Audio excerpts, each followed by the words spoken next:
concept of everything is like old or something like that. Okay, does anybody have any questions before we start?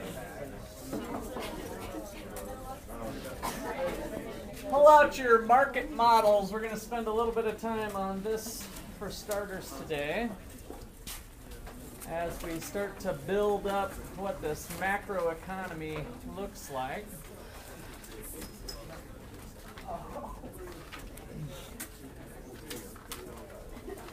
So we spent a bunch of time last time thinking about gross domestic product and kind of the big picture of why we track our spending as well as why we track our income. So the income of our nation, how much money is made from productive resources. Resources like labor is one that comes to mind, salaries and wages and stuff that you make when you guys go to work.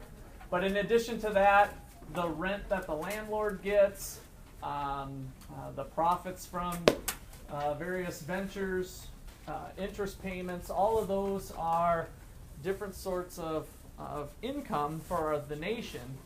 And hopefully the somewhat aha moment last time was that at the end of the day, all of our spending at Walmart and the stores and online and everything else equals to the penny, in theory, the amount of income that went on down here in the factor market. So one way to think about that a bit better is when you guys go to the store and you pay $1.50 for this, what happens to that $1.50? Well, there was some workers at the plant that made this product. They got paid some wages. There was a plastic company that brought the bottles in, and maybe even a separate plastic cap company that did something. There was the label manufacturer. They might have had an arrangement with design. Who knows? All the resources, land, labor, capital, and entrepreneurship, are all embodied in the product. So in a sense, all of the costs, when we think like an economist and we remember that profits are actually a cost, it's kind of the return to the entrepreneur, the business owner. So once we roll that in, all of the cost of doing business, of making this product, are embodied in the sale price. So it makes sense that the income for the nation ultimately ends up being equal to the spending that was done on final goods and services. Okay, questions or comments on that? So we use gross domestic product, the dollar value of all final goods and services produced within the nation's boundaries over the course of a year. We use that as our primary measure or a measure of welfare. So I want to start off today thinking about, well, what do we really care about? So hopefully what we really care about is social welfare. So kind of society, who's made up of human beings, society's well-being. Society's well-being. Easy thing to measure? Society's well-being? Heck no. You can see the complicated bird's nest just even writing it on the board what we're thinking about. We're back to talking about emotions and feelings and long-term welfare and all kinds of different interesting stuff that economists tackle, by the way, when we think about society's welfare. So we tend to have part of society's welfare dependent upon income. I mean, would you say that your well-being is somewhat dependent upon your income or somebody else's income in your household? Sure, right? I mean, at least a part of it is dependent upon income. So that brings us to why we look at GDP, is that income probably plays a pretty big role in society's well-being, but it's certainly missing a lot of things too. So we got to be careful. But the income that you guys have does potentially positively correlate with GDP and your income. And so there's studies going on right now even on happiness and well-being, and is there a positive connection between those two or not? So strong evidence suggests that GDP is a decent proxy for some form of well-being. So what I'm trying to say is that GDP and income is certainly not everything in life, but from an economist standpoint, it gives us an interesting thing to measure because it's at least measurable, right? So we're using something that's measurable to kind of get a reflection of society's well-being. So what we really care about is social welfare. We use GDP as one indicator of social welfare or social well-being. Again, I know sometimes welfare has that immediate conjuring up of maybe somebody on food stamps that's hard on their luck or whatever. So try to get that out of your brain. We're just talking about well-being. What's your welfare? Are you good, bad, or otherwise? Okay, so we use GDP as one of these indicators since GDP measures income. So I first want to pick on GDP a little bit. So I want to put a big but up here. But GDP misses blank. What are some things that's maybe noticeably missing about GDP? So GDP, again, the dollar value of all the crap we buy over the course of a year. That's what we're measuring. Why? Because it reflects the income that somebody earned in our country, on our island, right? So what does it miss out on? What sort of activity does it miss out on? What sort of work, for starters, what sort of work goes on that's not captured in gross domestic product? What's that? Nonprofit work, good. So some volunteer work might not be reflected. Good. What else?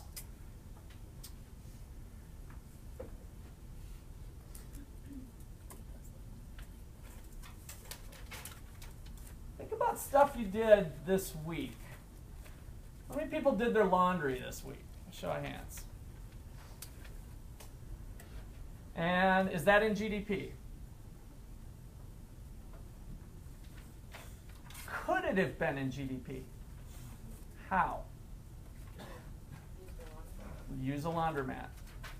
So had you used a laundromat or hired a professional, so a laundromat will clean your clothes, bring them your big hamper and give it to them and say, here you go. Somebody out there is willing to collect some money to do that. If you bring it to the laundromat, it gets included in GDP. If you do it at home, it does not get included in GDP. Was work done either way? Yes. What other types of work don't get included besides laundry? Mowing the lawn. Good. Let's have a brainstorm here. Mowing the lawn, laundry, cooking, dishes, homework. Well, wait a second. Somebody else paid and somebody else could be. Babysitting. Childcare is a huge one, right? Mom or dad stays home and watches the kids. They could have put them in daycare. Put the kids in daycare. Society's well-being goes up. Society's welfare goes up. Social welfare goes up. Which would lead one to think that if this is the indicator we care about, we should all send our kids to daycare. And all moms and dads should be out there working. Does that sound like a good idea for society? Heck no. Right? So sometimes we got to be careful with GDP. It certainly has merit. We're not tossing it out. There's a lot of merit to GDP. However, at the same time, we got to realize that it's probably underestimating the actual amount of work, sometimes substantially underestimating the amount of work that's going on. If any of you have babysat, watched kids, that's a job. Cooking your own dinner can be a job, a decent dinner if you're not just throwing a frozen pizza in, right? So that's real work going on. Mowing the lawn, snow removal, all that stuff, GDP misses. So one of the big things that GDP misses is we can label it non-market work. It's real work, non-market work. So household chores, things that we could hire out, but we're not. So let's just quickly list a few of the things we did.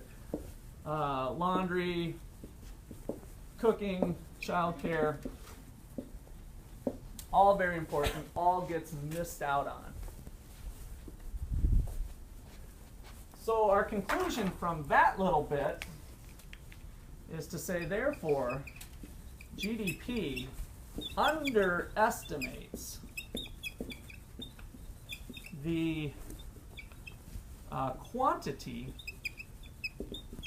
of, I'm going to use the word, I don't even know if I've ever put this on here, but economic work.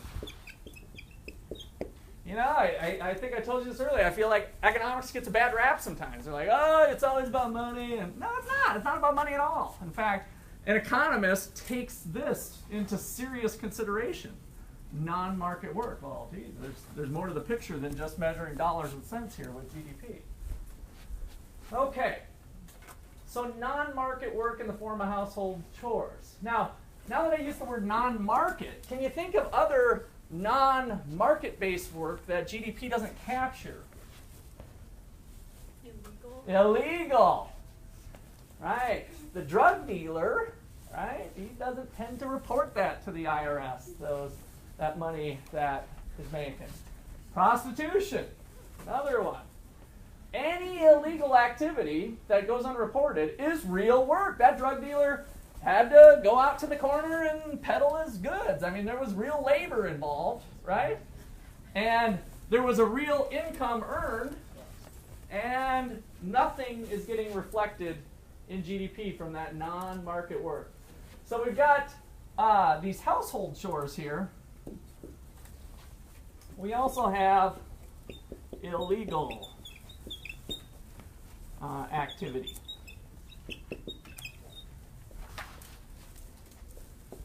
So you name it. Drug dealing, for example. You can list many other crimes if you want. Okay, so that's not in here.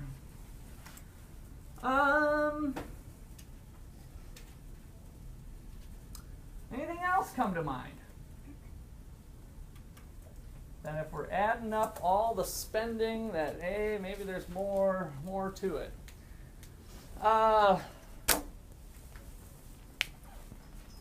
Let's see. BP oil spill. You remember that thing?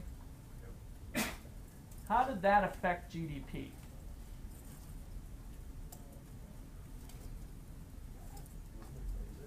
First of all, good or bad for society, if we're on kind of our happy face here, thinking about social welfare, having this, I should use my black marker probably, having this stuff here, good or bad for society? Bad, all right? I just want to make sure we're all thinking the same thing. It's bad. Cleanup efforts after the spill occurs. What happens to GDP? Goes up. So now, in this case, there was a lot of industry that was hurt by it. It was for sure on the shore. But there's other activities that were inland that didn't have as much hurt done, right? So it was kind of specific to fishing and things related here. It certainly damaged some of the local economies right there. But from the big picture of the whole island here, very, very tiny blip, the BP oil spill.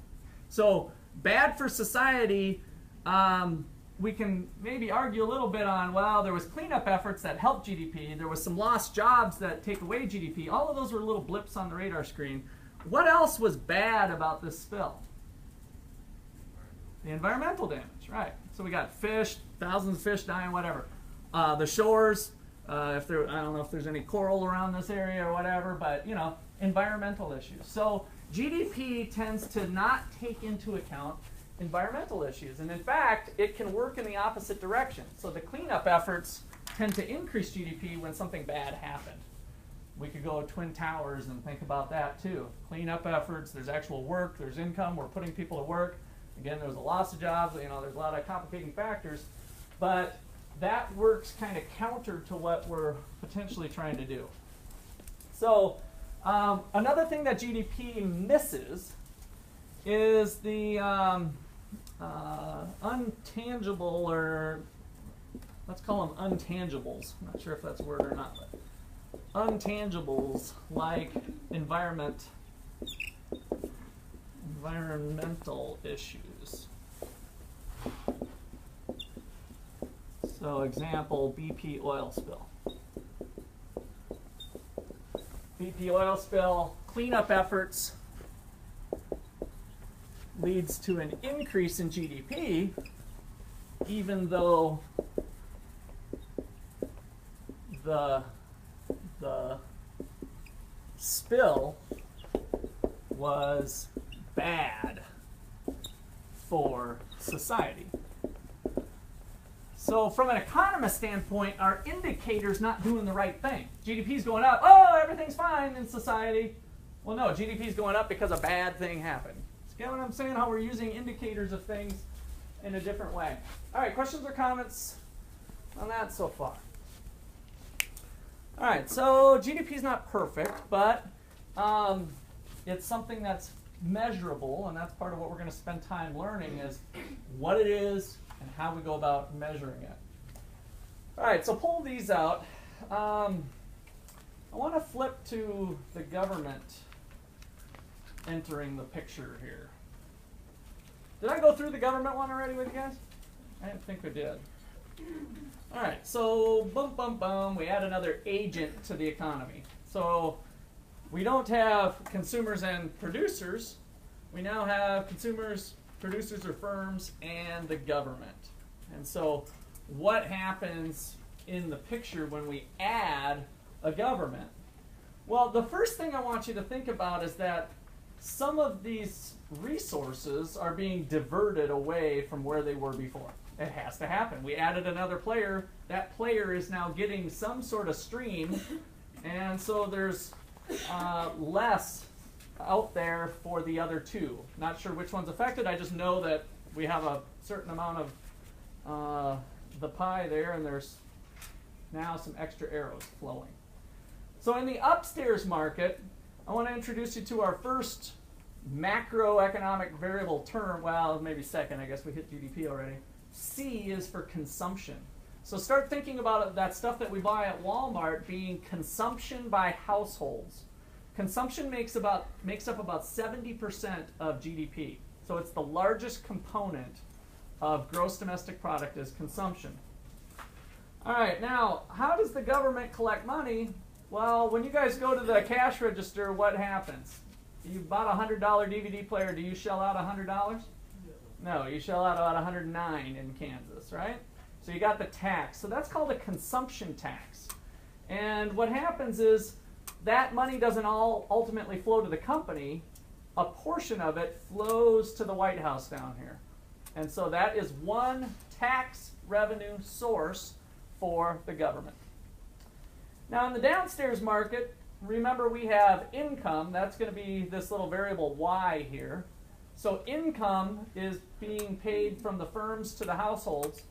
And before it gets all the way to the household now, we have an income tax. And so part of that flow that would have normally been coming to the household gets diverted up to the White House again. So we only have two sources, given our model that we've built, for the government to collect revenue. Consumption tax, income tax. Now at the end of the day, in our real society, there's all kinds of taxes. But they're going to fall into one of these two categories. It's somebody's income or it was a purchase. It's going to fall into one of those two categories in a lump sum fashion. All right, so what does the government do with their money? I've got three categories here, G1, G2, and G3. So G1 is purchasing stuff like weapons of mass destruction. We got to watch out for the bad guys, so we've got a nice arsenal of guns and weapons. And where do those come from? Does the government make guns themselves? Typically not. They can get involved in the production of stuff, but they go to Guns R Us. They go to Cabela's. Cabela's has a great inventory of guns, right? So you see that the stream here goes G1 through the goods market, and the government just goes to Cabela's and starts buying some weapons. Usually not weapons of mass destruction at the Cabela level, but nonetheless, they go to a private company. All right, so G2, let's see, we've got G2 flowing here. In order for the government to run its business, they need to hire people, right? So they spend money on people to scrub the toilets for the Obamas at the White House. There's some staff member there. That person gets a paycheck, right? So that person is part of this G2, the government entering the resource market, purchasing some resources in order to do what they do. And so notice that there's kind of a nice little circular loop for them. They got a good thing going here. They spend money, but then they collect a little bit back because that government worker has to pay taxes too. So the government worker gets it, but eventually that government worker is living over here in a house just like everybody else. They get their money and they go spend it in the marketplace. Our last component is G3. And that's what I like to think of as the Robin Hood type theory of government.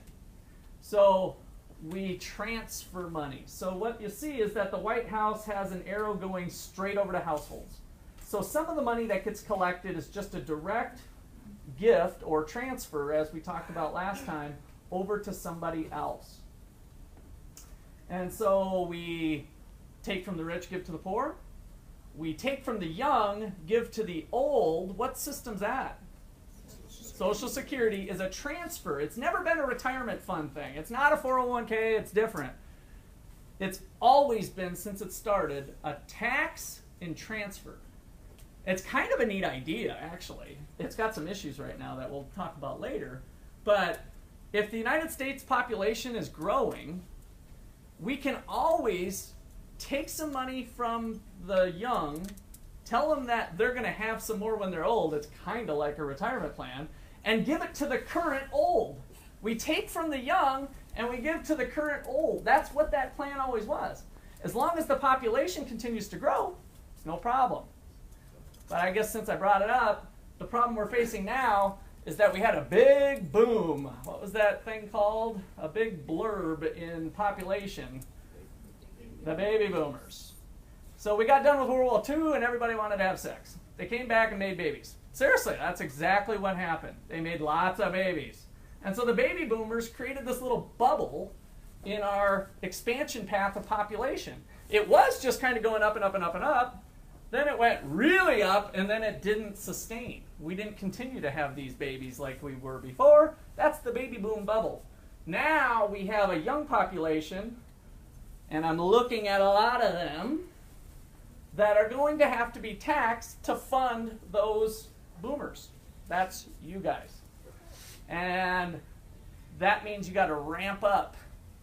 You guys all want to do that, don't you? You want to help the tax and transfer, yes. So the worst part is we have to ramp up your contributions. To make it solvent, we have to ramp up your contributions, and there's no guarantee that you'll get that back or that'll be a good investment for you in the future. So Social Security has some serious issues that they're trying to tackle just about every year.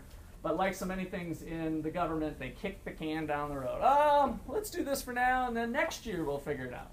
We've got this little fiscal cliff thing to worry about first. All right, so that is kind of a quick flyby of how government functions. That's where they get their money. Consumption tax or income tax, that's our only two sources. And that's how they spend their money and the places where they can spend it. Questions or comments on that? All right, so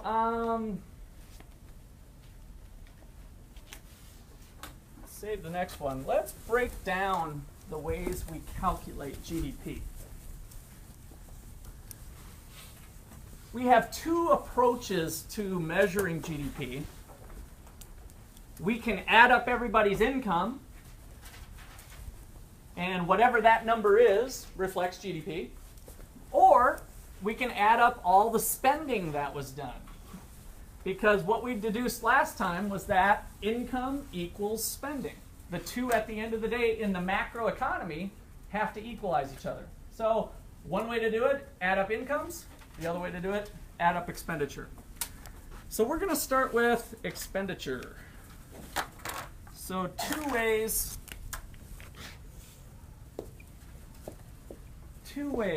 to measure GDP.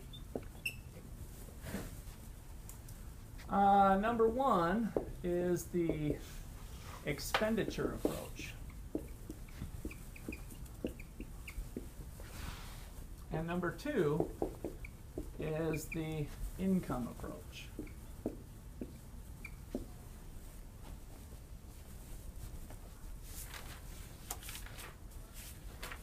All right, so we're going to start with number one. The income approach simply categorizes, so more on one here, I guess, first. One. We're going to categorize spending into 4 parts.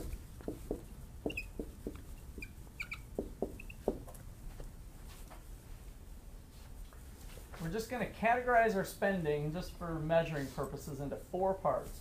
The first part we talked about, consumption, which is going to get the label of a C. Consumption is spending by households. Spending by households on final goods and services.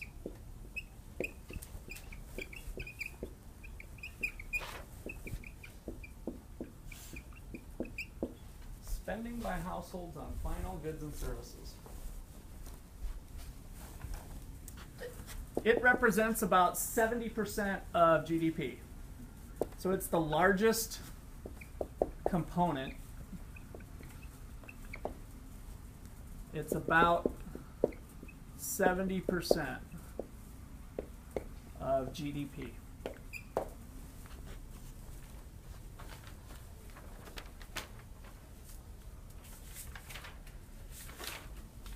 Our next category is investment.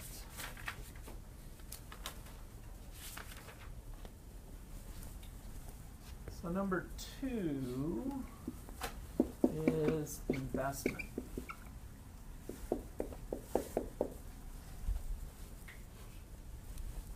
And investment is purchases of capital. I gotta pause there for a sec. Capital in econ class is machinery, buildings, tools, computers, stuff that helps make other stuff. So purchases of capital, so let's go ahead and insert that here. Buildings, machinery, physical things that help make other things. Purchases of capital by businesses or by firms. Use those two terms interchangeably. Purchases of capital by businesses, as well as inventory of final goods.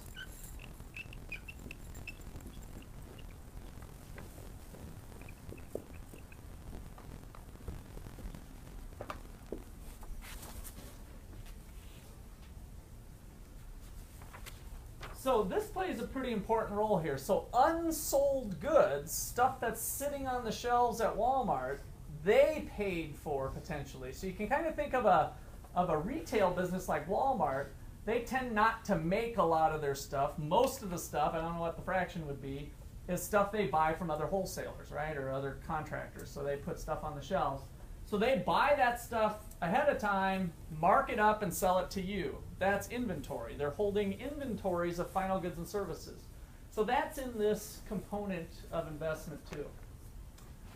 The other one is households' purchases of new construction. So new construction home purchases by households. So it's kind of like an investment for them, right? Usually the home is the largest investment that many households make. They purchase their first house. Not a used house, but a new house.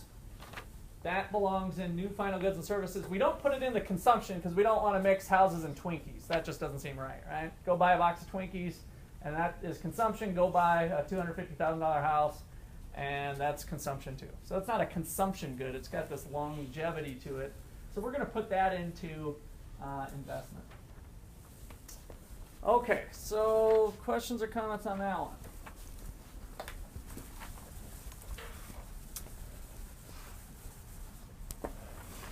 Next category, government purchases.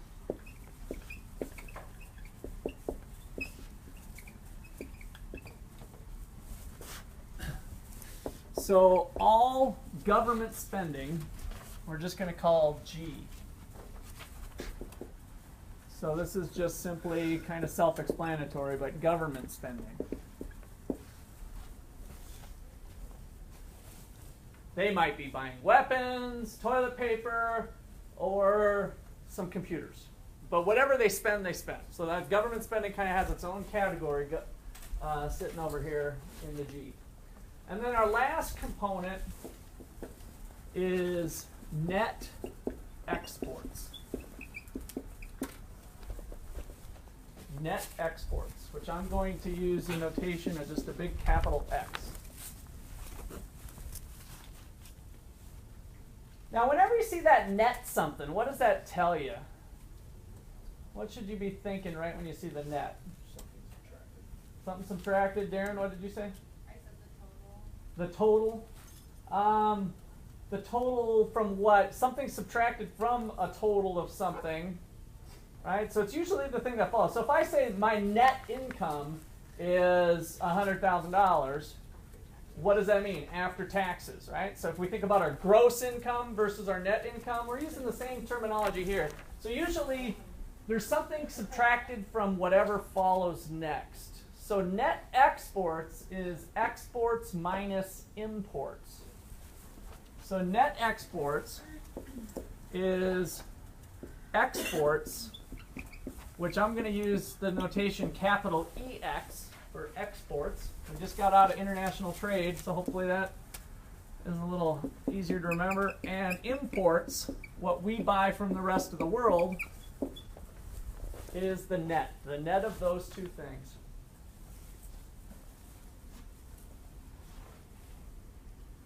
So if we were to write a short little equation here, big X equals EX minus IM. Net exports equals exports minus imports. Yes? We're measuring GDP by net exports, but we're accounting for the imports of those things.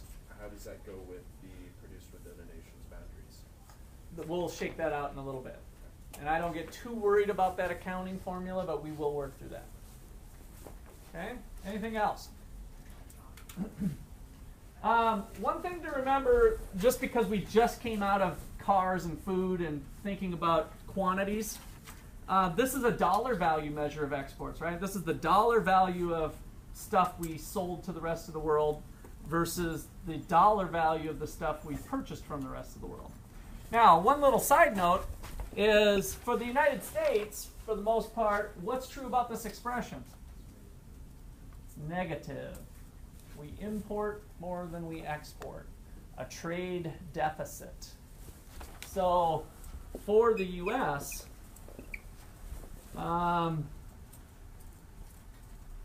net exports, let's just put exports have been less than imports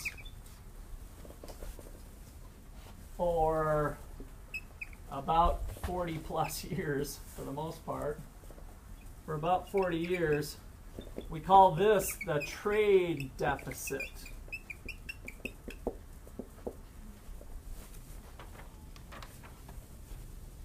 Is that good? Is that bad? Don't worry about that now. We're not at that stage. We're going to learn that in future chapters. It just is what it is at this point. That's how we measure it. That's what it is. So this is the trade deficit, trade imbalance. Not to be confused with the government deficit, which is what?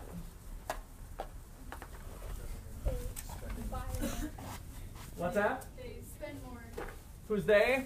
The government. Government spends more than they what?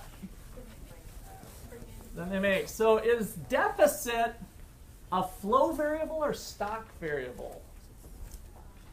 Stock? Flow? It's a flow. It's a flow, right? So it's over the course of a year. Like if we take the government, for example. So is the government running a budget deficit or surplus? The government deficit. Surplus? Lots of extra money around?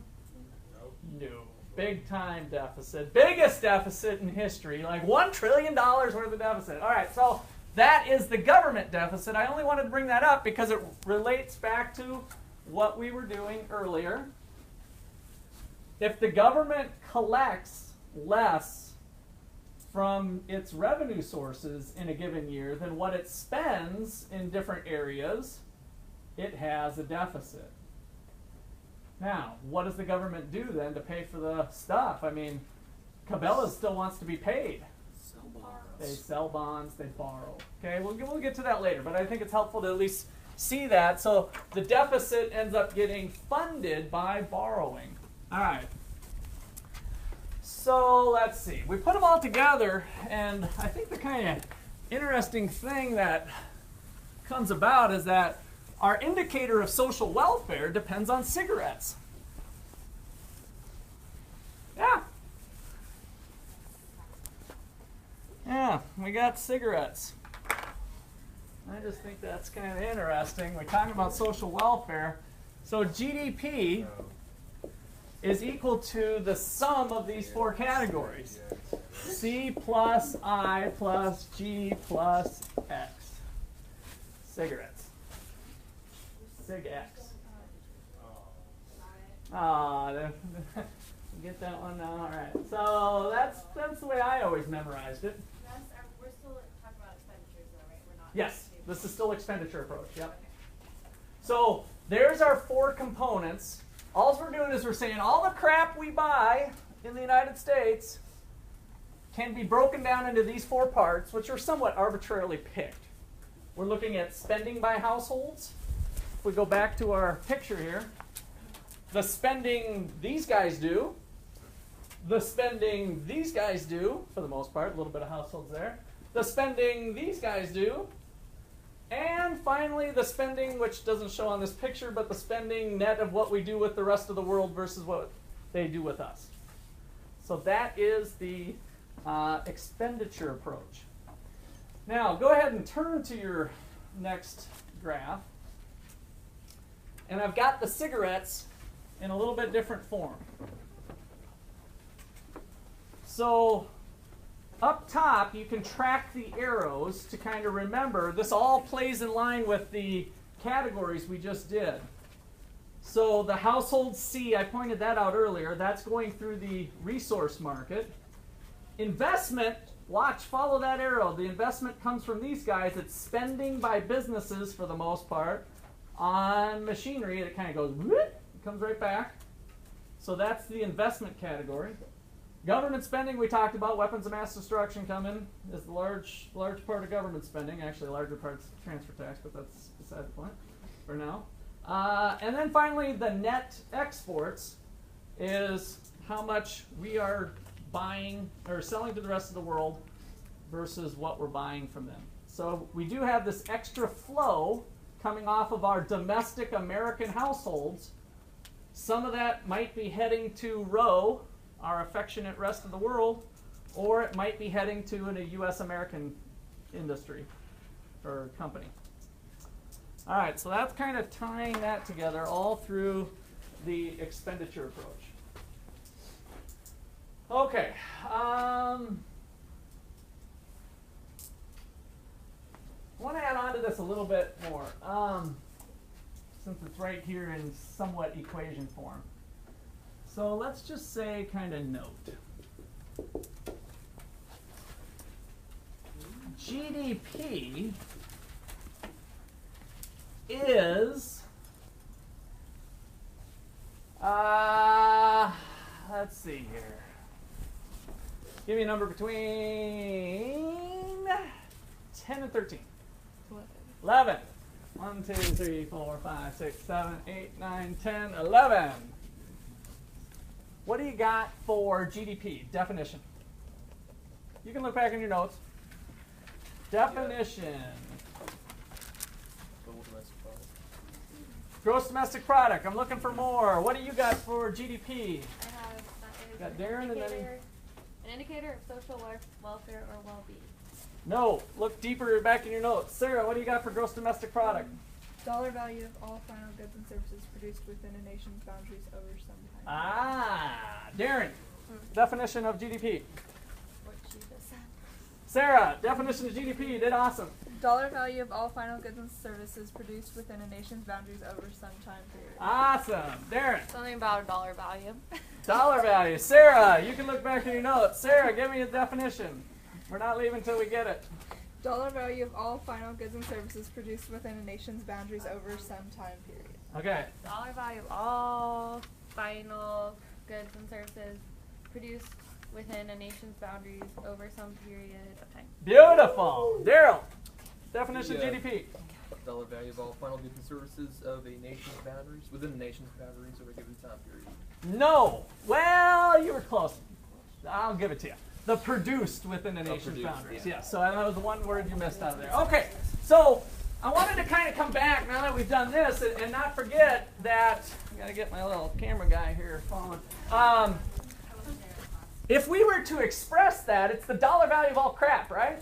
So it's the sum. Wait a second. I'm not even going to jump to that step yet. It is equal to the price of McDonald's cheeseburger times the quantity of cheeseburgers that were produced, plus the price of haircuts times the quantity of haircuts that were produced, plus the price of lawyer services times the quantity of lawyer services that were done that year, plus the price of dental services plus times the quantity of dental services. It's the dollar value of this good that was produced and consumed. It's the dollar value of this good. It's this good. It's this good. In fact, it's all goods. It's the dollar value of all final goods and services produced within the nation's boundaries over the course of 1 year. And so don't forget that it's the sum of all of that stuff. So if we were to be kind of geeky math people here, we could even say, let me do this in a couple steps. P1 times Q1 plus P2 times Q2, good 2, plus dot, dot, dot, good N times Qn of all the N goods that the nation has. Millions of them. The dollar value of all final goods and services. We could use a little shorthand notation you might remember from math class, from I equals 1 to N of Pi times Qi. That is GDP. It's over some time frame, so now we might even tweak this a bit and say, okay, well, what was GDP for 2012? Well, it's the price of goods in that year. We'd want to use the price in 12 times the quantities in 12 to get really the dollar value of all final goods and services. All right.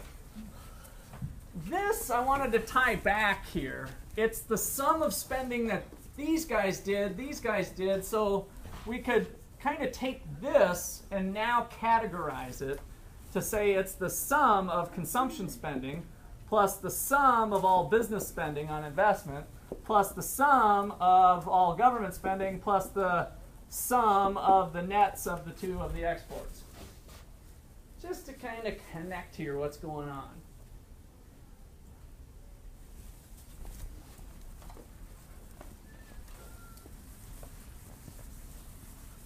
All right, we're going to come back to some issues that we have not yet uncovered there. But before we do that, I want to hit the income approach. So number 2, I better watch my numbering here. Remember, this is kind of the big 2 underlying. I'll just rewrite it, the income approach.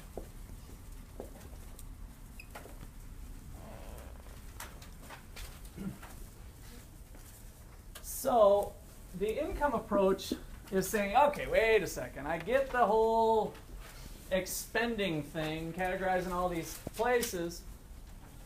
Let's add up all the incomes. So it's the sum of all incomes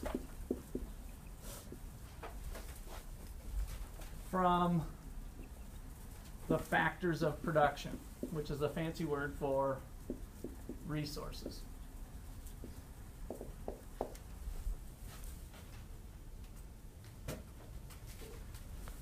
So the income approach, we're going to take employee compensation, which is one of the largest components. So this is wages and salaries and all of that. Employee compensation. We're going to add on net interest,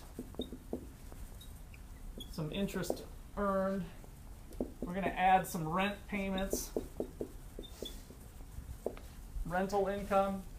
We're going to add corporate profits.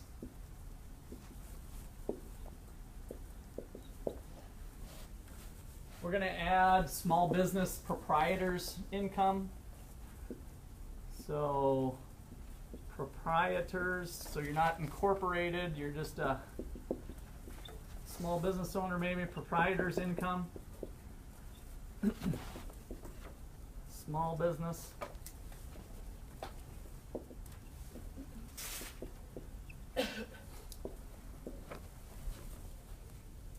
We're going to add up all of that stuff and get what we call national income.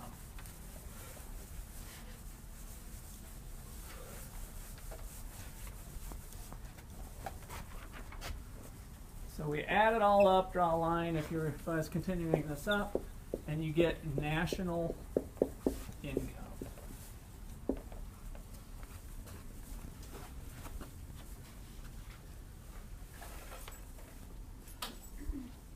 All right. Now we're going to make a few adjustments. So the big but is that GDP does not equal national income perfectly. It's pretty darn close, but it's not perfect. So I know we've got a few accountants out there. Here are the accounting adjustments that are needed. They're fairly minor, but GDP minus depreciation equals net domestic product.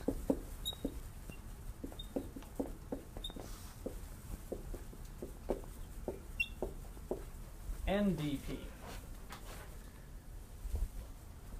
Net domestic product, this is just something we got to write down and then we can look at it. Net domestic product needs to take into account net foreign factor income. That's where we get into the Toyotas in the United States and the Chevrolets built in Japan. Net foreign factor income.